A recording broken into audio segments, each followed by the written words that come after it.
Hello friends, welcome to Harish vlog. So after a long time ரொம்ப நாள் கழிச்சு நம்ம வந்து ஒரு வீடியோ எடுக்கிறோம். இந்த வீடியோ வந்து இதில் நம்ம வந்து ஒருத்தரை பற்றி பேச போகிறோம். யாரை பற்றினா எஸ், ஸோ நேற்று நைட்லேருந்து ஒருத்தர் வந்து டாக் ஆஃப் த டவுனாக இருக்கார். அது வேறு யாருமே இல்லை, நம்ம Indian cricketer mister Sanju Samson. Oh my god! So என்ன மாதிரி ஒரு ஜேர்னியில் ஒரு மனுஷன் வந்து வாழ்க்கையில் வந்து படாத கஷ்டம்லாம் பட்டு இந்தியன் டீமில் வந்து சான்ஸ் கிடச்சி ஒரு 11 இயர்ஸாக வந்து அவர் வந்து இந்தியன் டீமில் இருக்காருங்க. ஆனால் வந்து ஒரு ஒரு 150 மேட்சஸ் T20 மேட்சஸ் கூட ஒரு விளாண்டதே இல்லை. அதுதான் வந்து உண்மையான நிலவரம். அப்படி இருந்து ஒரு வாட்டியுமே சான்ஸ் கிடைக்கும் போதெல்லாம் அவர் வந்து அவருக்கான பெஸ்ட் எல்லாமே கொடுத்துருந்தாரு. அப்படி இருந்துமே ஒரு சில சான்சஸில் வந்து அவரால் சரியாக பர்ஃபார்மன்ஸ் பண்ண முடியாதனால நீங்கள் வந்து இப்போதைக்கு ஃபார்மில் இல்லை அப்படின்னு சொல்லிட்டு ஒரு டைமுமே ஒரு ஃபார்மில் வரும்போதெல்லாம் 2 மேட்ச் விளையாட விட்டு 2 மேட்ச் வந்து உட்கார வைக்கிறது அந்த மாதிரிலாம் பண்ணிட்டு இருந்தாங்க. அப்படி இருக்கும்போது சடனாக 2024 வேர்ல்ட் கப்பில் அவருக்கு வந்து சான்ஸ் கிடச்சிச்சு. ஆனால் அவர் ஒரு மேட்ச் கூட அதில் விளையாடவே இல்லை. ஃபுல்லாகவே வந்து டக்அவுட்டில் தான் உட்காந்துருந்தார். மேபி சம் ரீசன்ஸ், ஏதாவது ஒரு ரீசன் இருந்திருக்கலாம். பட் அதுக்கப்புறமும் நம்ம இந்தியன் டீமில் சான்ஸ் கிடச்சி வைஸ் கேப்டனாக, சாதாரண சான்ஸில் வைஸ் கேப்டனாக சான்ஸ் கிடச்சி அப்போவுமே வந்து அவர் அந்த அந்த பிளேஸ் வந்து அவருக்கு வந்து லைக் நிரந்தரமாக இல்லை. அப்படியே வந்து ஜஸ்ட் ஒரு ஓப்பனராக வருவார், திடீர்னு பார்த்தீங்கன்னா 4th டவுன் இறங்குவார், திடீர்னு 5th டவுன் இறங்குவார். இந்த மாதிரிலாம் வந்து லைஃப்பில் வந்து அவரை போட்டு இந்தியன் டீம் வந்து பந்தாடினாங்க. கடைசியில் 2026 வேர்ல்ட் கப்பில் வந்து அவர் வந்து செலக்ட் ஆனார். அது எல்லாருக்குமே ஆஸ் எ இந்தியனாக ஒரு ஒரு பெருமையாக இருந்துச்சு. சஞ்சு சாம்சன் பேர் வருமானு எத்தனோ பேர்லாம் வந்து வெயிட் பண்ணி அந்த இந்தியன் டீமோட ஸ்குவாட் ரிலீஸ் பண்ணும்போதெல்லாம் நிறைய பேர் வெயிட் பண்ணியிருந்தாங்க. அதில் நானும் ஒருத்தன். அந்த மாதிரி பேர் வரும்போது எல்லாருக்குமே வந்து ரொம்ப சந்தோஷமாக இருந்துச்சு. பிகாஸ் நம்ம எல்லாருக்குமே வந்து ஒருத்தவங்க ஜெயிச்சா அது நம்ம எல்லாருமே ஜெயிச்ச மாதிரி இருக்கும் இல்லையா? ஸோ அந்த மாதிரி ஆள் தான் வந்து சஞ்சு சாம்சன். அவரோட லைஃப்பில் ஒர்க் லைக் வந்த கிரிக்கெட் கெரியரில் எல்லாத்துலேயுமே எவ்வளோ ஸ்ட்ரகிள்ஸ் அவர் பார்த்துருப்பாரு. அந்த ஸ்ட்ரகிள்ஸ்லாம் வந்து அவர் கொஞ்சம் கொஞ்சமாக அது எல்லாத்தையுமே அவர் பிரேக் பண்ணிவிட்டு இப்போ இந்த நிலைமையில் வந்து நின்றுட்டு இருக்காரு. அண்ட் இந்த 26 வேர்ல்ட் கப்பில் கூட ஃபஸ்ட்டு 2 மேட்ச்சில் வந்து அவர் சரியாக பர்ஃபார்மன்ஸ் பண்ணலாம். 3rd மேட்ச்சில் அவர் வந்து உட்கார வச்சுட்டாங்க. பிகாஸ் ஆஃப் அபிஷேக் சர்மாவும் நம்ம இஷான் கிஷனும் நல்லா வந்து பர்ஃபார்மன்ஸ் பண்ணனால சடனாக காட் ஹாவ் அனதர் பிளான். மறுபடியும் இன்னொரு சான்ஸ் கொடுத்து அவர் வந்து டீமுக்குள்ளே வந்தார்.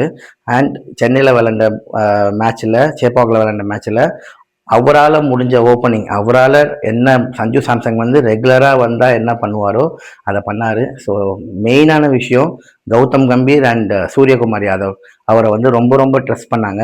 அதனால் அவருக்கு இன்னொரு ஆப்பர்ச்சுனிட்டி கொடுத்து இந்தியன் டீமில் விளையாடுறதுக்கான, அதுவும் opening 4th down 5th down இல்லை, ஓப்பனிங் விளையாடுறதுக்கான சான்ஸ் கொடுத்தாங்க.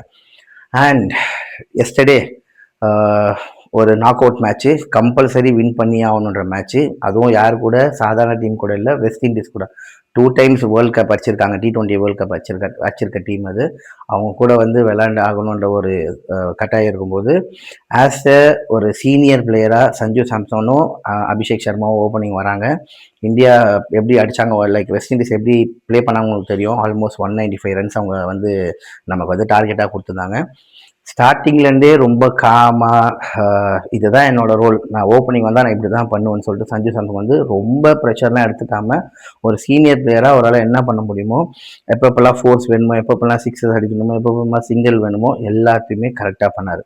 And finally by the first பால்லேருந்து டில் லாஸ்ட் வின்னிங் ஷாட் வரைக்குமே அவர் நம்ம டீமில் இருந்தார். கடைசி வரைக்குமே அந்த மேட்சை கொண்டு போய் இட்ஸ் லைக் அவரால் செஞ்சுரி அடிக்க முடியல, அது ஒன்றும் பெரிய விஷயமே கிடையாது. பட் அவர் மேலே வச்சிருந்த நம்பிக்கை, சூரியகுமார் யாதவ் அவர் மேலே வச்சிருந்த நம்பிக்கை, Gautam Gambhir, all Indian fans எல்லாருமே, அவங்க ஃபேமிலி எல்லாருமே அவர் மேலே வச்சிருந்த நம்பிக்கையை அவர் வந்து ஃபுல்ஃபில் பண்ணிட்டாரு. ஸோ ஒரே நாளில் எப்படி வந்து நம்ம இவ்வளோ நாள் பட்ட ஸ்ட்ரகிளுக்கு ஒரே நாளில் வந்து ஒரு பலன் கிடைச்ச மாதிரி, ஒரு சக்ஸஸ் கிடைச்ச மாதிரி, நேற்று நைட்லேருந்து எங்கே பார்த்தாலுமே சஞ்சு சாம்சன் தான், சஞ்சு சாம்சன் சஞ்சு சாம்சன் சஞ்சு சாம்சன். ஸோ லைஃப் வந்து எப்படிலாம் வந்து ஒரு ஆளை வந்து ஒரே நாளில் வந்து சேஞ்ச் பண்ணுது பார்த்தீங்களா? அதுதான் இது வந்து அவரோட ஹார்ட் ஒர்க், அவரோட டெடிகேஷன், அவரோட என்ன சொல்கிறது, அவரோட பொறுமை எல்லாத்துக்கும் கிடைச்ச வெற்றி. இதே மாதிரி தான் லைஃப்பில் நம்ம வந்து நிறைய பேர் நிறைய விஷயத்துக்காண்டி வந்து நம்ம ட்ரை பண்ணிகிட்ருப்போம். என்னடா நான் இத்தனை வாட்டி ட்ரை பண்ணிட்டேன், எனக்கு எதுவுமே நடக்கலை, நான் இத்தனை வாட்டி நான் இந்த விஷயத்த பண்ணிட்டேன், பட் இருந்தாலும் எனக்கு ஃபெயிலியர் தான் ஆகுதுன்னு சொல்லிட்டு யாருமே எந்த விஷயத்துலையுமே நம்ம டவுன் ஆகக்கூடாது. என்னைக்காச்சும் ஒரு நாள் கண்டிப்பாக நமக்கான விஷயம் நம்மளை தேடி கண்டிப்பாக வரும். நம்ம எதை நினச்சி நம்ம ஓடிட்டு இருக்கோமோ அதுக்கான கோலை வந்து கண்டிப்பாக நம்ம சக்ஸஸ் பண்ணி ஆகும். ஸோ இதுக்கு பெஸ்ட் எக்ஸாம்பிள் நம்ம இந்தியன் டீம்ல ரெண்டு ரெண்டு பேர் இருக்காங்க. Not only Sanju Samson. 2024 world கப்க்கு முன்னாடி உங்கள் எல்லாருக்குமே ஞாபகம் இருக்குன்னு நினைக்கிறேன், இதே விஷயம் தான் ஹார்திக் பாண்டியாவுக்கு நடந்துச்சு. ஒன்ஸ் மும்பை இந்தியன்ஸ்லேருந்து ரோஹித் சர்மாவை கேப்டன்சிலேருந்து தூக்குனதுக்கப்புறம் ஹார்திக் பாண்டியா வந்து உள்ளே வந்தோன்னோ அவருக்கு எவ்வளோ ஒரு நெகட்டிவ், எவ்வளோ ஒரு அப்யூஸ் நடந்துச்சுன்னு உங்கள் எல்லாருக்குமே தெரியும்.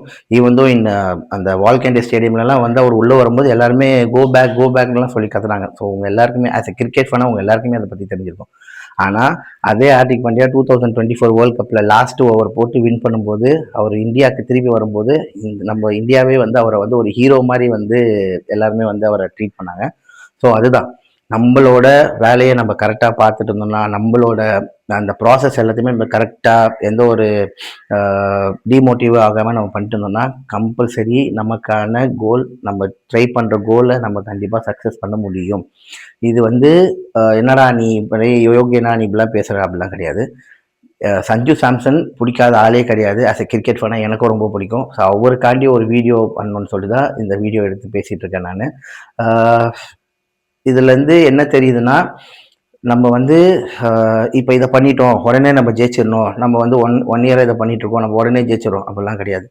நம்ம பண்ணிட்டு இருக்கிறத எப்பவும் போல் ரொம்ப நியாயமாக ரொம்ப கரெக்டான விஷயத்தில் பண்ணிட்டு வந்தோம்னா நமக்கான சக்ஸஸ் நம்மளை தேடி வரும். இதுதான் வந்து மாரல் ஆஃப் த ஸ்டோரி. அதுக்கு பெஸ்ட் எக்ஸாம்பிள் நேற்று வந்து நடந்துச்சு. ஸோ லைஃப்பில் யாரெல்லாம் வந்து ரொம்ப ஸ்ட்ரகிள் பண்ணிட்டு இருக்கீங்களோ, ரொம்ப ஸ்ட்ரகிளான நிலைமையில ரொம்ப டவுனாக இருக்கீங்களோ, அந்த மாதிரி இருக்கும்போதெல்லாம் இந்த மாதிரி வீடியோஸ்லாம் எடுத்து பாருங்கள். இப்போ வந்து ஒரே இன்ஸ்டாகிராம் திறந்தாலே சஞ்சு சாம்சன் தான். இன்ஸ்டாகிராம் மட்டும் இல்லை, எங்கே பார்த்தாலுமே சஞ்சு சாம்சனாக தான் இருக்காரு. ஸோ அதனால் இந்த மாதிரி ஒரு விஷயத்தெல்லாம் நம்ம வந்து ஒரு மோட்டிவேஷனாக எடுத்து லைஃப்பில் எப்படி முன்னேறிட்டு போகணுன்றது தான் பார்க்கணும். ஸோ அதனால தான் இந்த வீடியோ எடுத்தேன். பட் யாருக்கும் அட்வைஸ் பண்ணுறதுக்கோ அந்த மாதிரிலாம் இல்லை.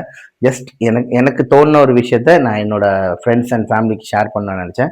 இந்த வீடியோ பிடிச்சிருந்தா மறக்காமல் லைக் பண்ணுங்கள் அண்ட் ஹரிஷ் vlogger சப்ஸ்கிரைப் பண்ணுங்கள். இன்னொரு வீடியோவில் பார்ப்போம். ஓகே, பாய்.